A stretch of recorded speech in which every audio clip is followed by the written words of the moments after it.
Welcome to China in Focus. I'm Tiffany Meyer. Our top story, a surge in illegal Chinese immigrants crossing into the U.S. southern border. As concerns rise, is TikTok lending a hand? Treasury Secretary Janet Yellen pressuring the World Bank not to lend money to Beijing. How has the institution fueled China's position on the world stage? This year's Nobel Peace Prize nominations are out. A UK lawmaker suggesting an American nonprofit working to expose China's forced organ harvesting and crimes against humanity. The Epoch Times spoke to him about his selection. And just 3 days before the Lunar New Year, Chinese people are struggling to stave off COVID variants. One doctor saying his province saw over 5,000 infections in a single day.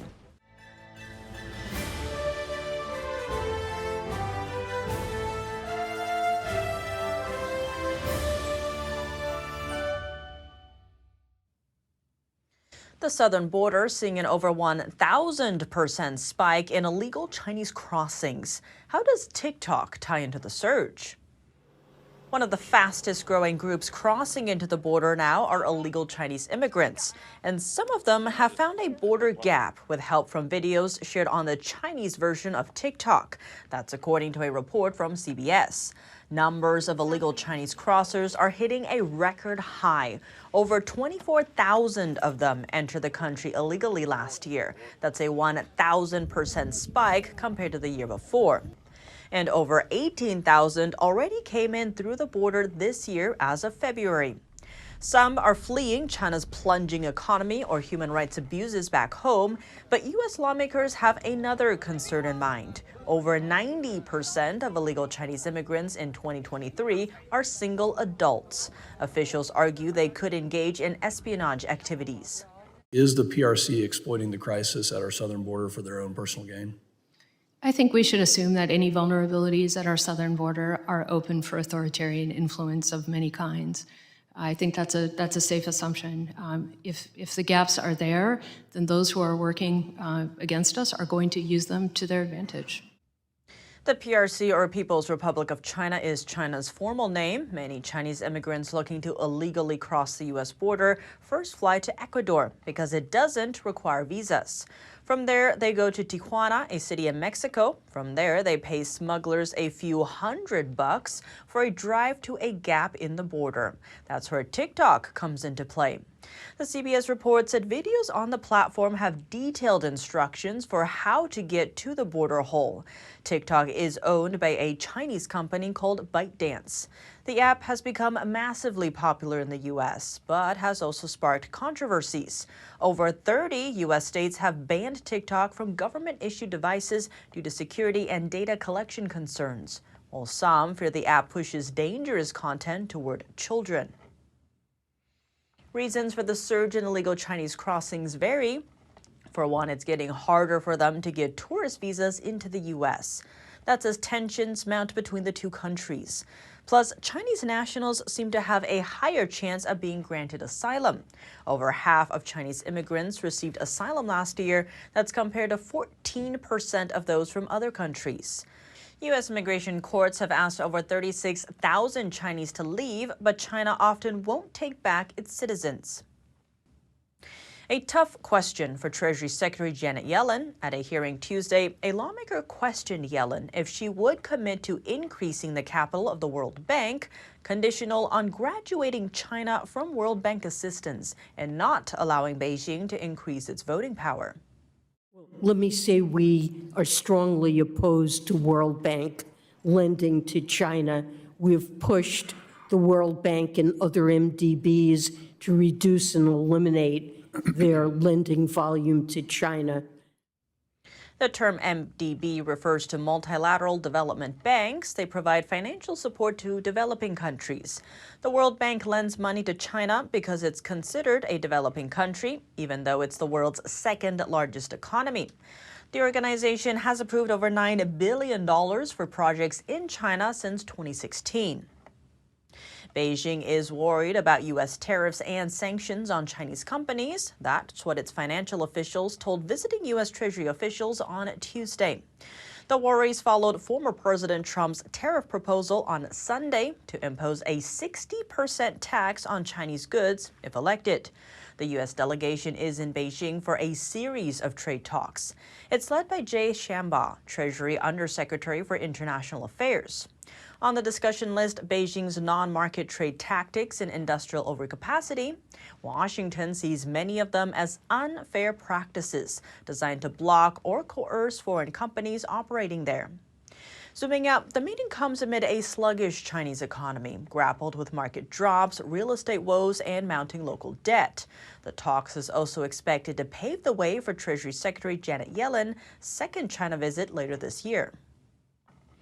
A medical ethics advocacy group suggested for the Nobel Peace Prize. UK lawmaker Philip Hunt nominated Doctors Against Forced Organ Harvesting for its efforts in exposing the ongoing horrors of forced organ harvesting in communist China.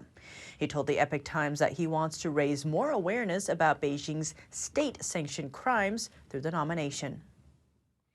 Philip Hunt also praised the group for its tremendous job in making the case for why we need to take action, and at the same time upholding the medical ethics and human dignity. Founded in 2007, the group comprises medical doctors worldwide. It's been investigating and reporting on the problem for nearly 2 decades. It also received the nomination for 2016 Nobel Peace Prize. The group emphasizes that forced organ harvesting in China is distinct from the Western understanding of free and voluntary organ donations. Based on its investigation, it found there are many living organ donors reservoirs in the country. Imprisoned followers of faith group Falun Gong have become the main source for those underground facilities. Falun Gong is a spiritual practice based on the principles of truthfulness, compassion, and forbearance. Falun Gong practitioners have been persecuted by the Chinese Communist Party since 1999. Reports show China became the top destination for organ tourism in the early 2000s. Foreigners traveled to China for organs, drawn in by the extremely short wait times. China has been matching patients with organs at speeds unimaginable in the West. In 2022, securing a heart for a patient in Wuhan, China took 4 days.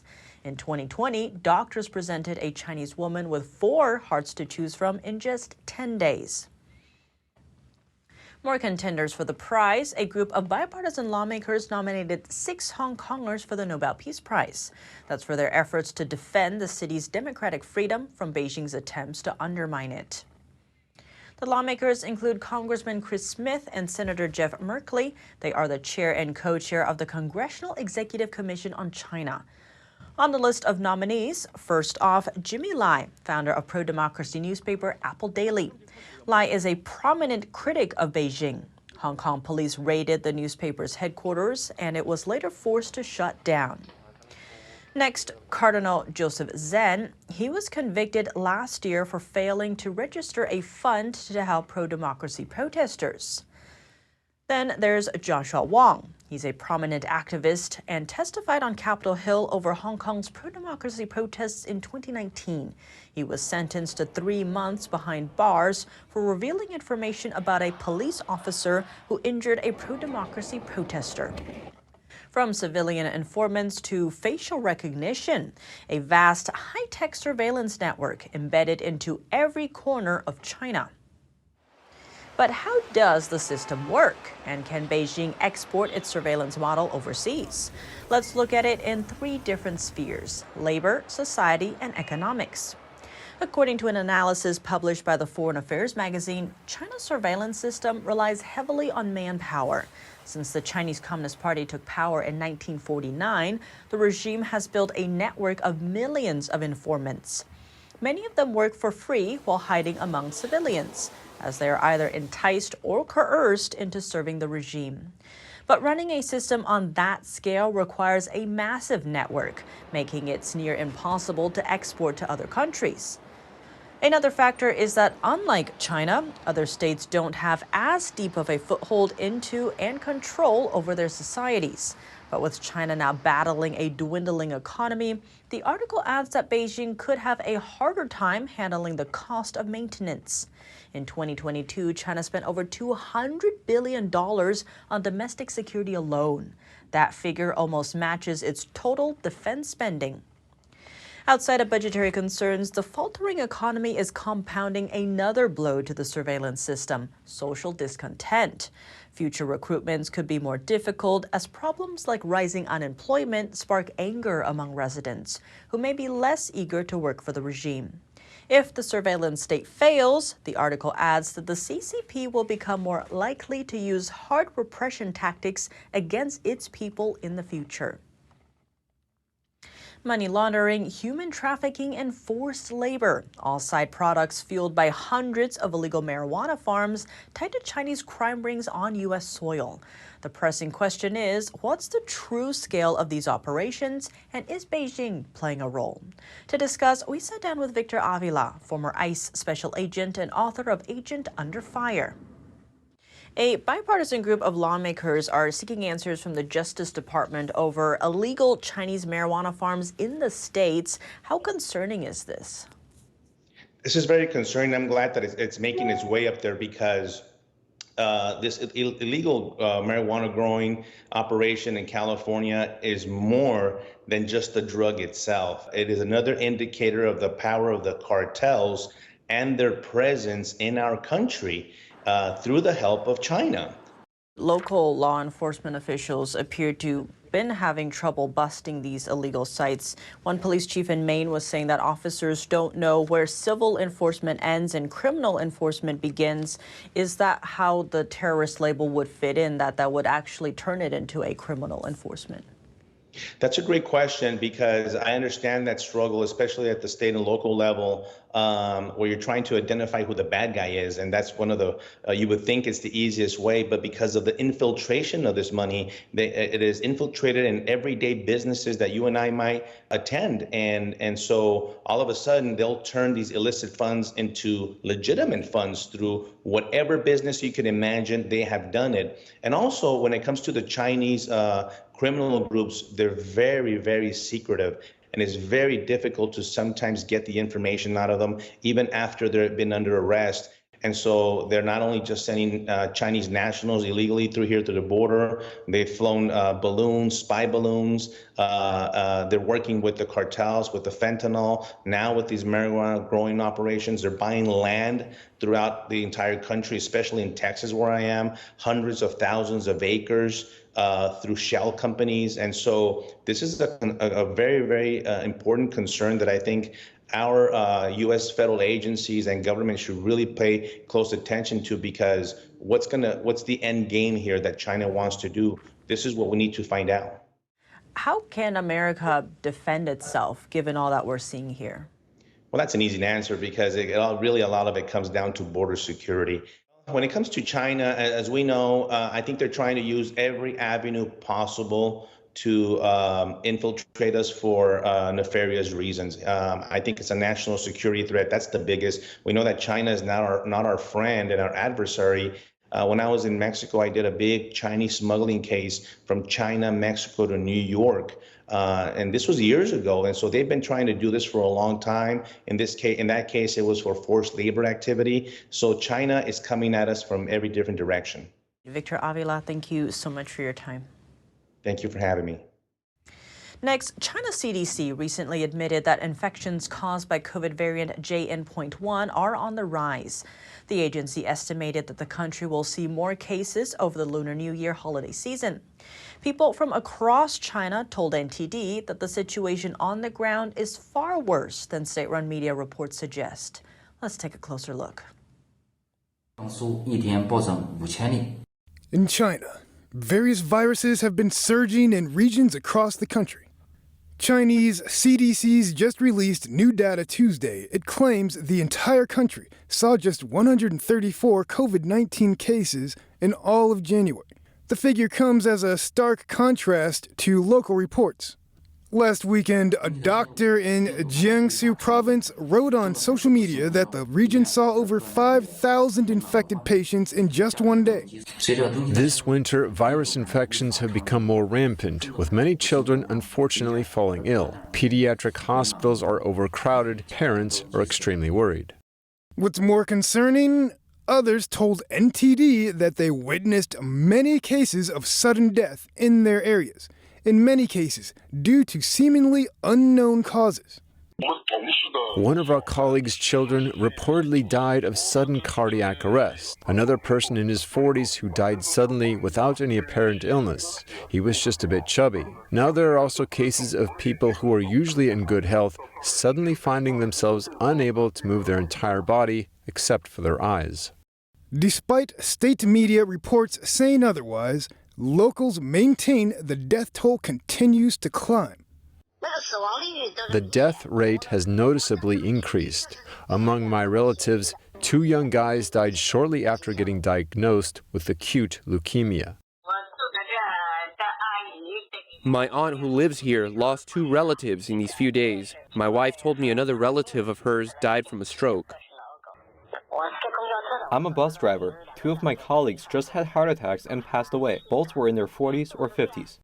China's CDC admitted 3 days ago that COVID-19 variant JN.1 is still the dominating strain in China, adding that COVID infections mixed with other infectious diseases are expected to rise during the Lunar New Year holiday, starting February 10th. That's all for today's China in Focus on YouTube. We're now sharing a shortened version of our program here after being demonetized for 3 years. If you'd like to support us, consider donating. Find us at donorbox.org/China-in-focus. Or subscribe to our partner platform, Epoch TV, where you can watch our full episodes. Here's what to look out for in our second half. Bloomberg released its global ranking for lithium battery suppliers. And for the first time, Canada beat out China for the #1 spot. Concerns over buying solar panels from Chinese manufacturers back in the spotlight. That's following Washington's push for clean energy, with plans to install solar panels at over 30 federal facilities, including the Pentagon. A security analyst weighs in. And in some lighter news, communities across Asia are buzzing with excitement as they gear up for the Lunar New Year. Find out what this year's Chinese zodiac animal has in store for 2024. More on that after the break here on China in Focus. Thanks for watching China in Focus. I'm Tiffany Meyer. See you tomorrow.